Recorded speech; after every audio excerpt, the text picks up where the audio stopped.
I frequently get to work with ranked juniors as a guest teaching pro and often ask them, where are you aiming your shots? Surprisingly, they seldom know. Sure, they know they're hitting cross-court or down the line as a general direction, but specifically where? The second tactical key is a close cousin to high shot tolerance, but specifically identifies the high percentage target areas of tennis.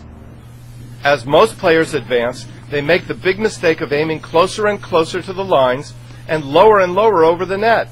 In truth, however, the targets to aim for depend entirely upon court position. The first target to identify is when Kalindi is hitting from the middle half of the baseline and behind it. Her primary target is the deep quadrant cross court, and the center of it is the bullseye target identified by a donut. This large cross-court quadrant measures 18 by 13.5 feet.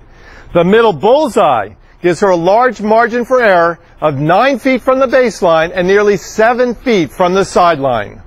Kalindi knows she may miss the bullseye most of the time, but realizes if she keeps the ball around that specific central target with sufficient pace and spin, her balls will consistently land in the larger target zone and be effective, keeping her opponent behind the baseline. However, as her court position changes relative to the baseline, her targets change as well. Take a look. First is when she is able to move inside the baseline. From there, her target is more aggressive, especially if she can contact the ball above the height of the net. Now Kalindi's targets are either down the line or cross court, and they are closer to the sidelines, the outside quarters of her opponent's backcourt area. She can also approach the net, or even hit a drop shot, depending on how far forwards she can move. Now Kalindi has been pulled wide as well as inside the baseline. In this situation, she has yet another option in addition to the ones we just listed. Now she can also hit the side tees, as she is now demonstrating.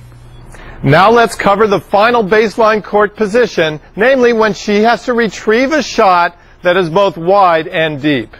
Now she is hitting from the outside quarter of the baseline, but deep behind it. From here, she needs to hit to the large quadrant we initially discussed, but she also needs to hit higher over the net to give her time to recover. Well done, Kalindi.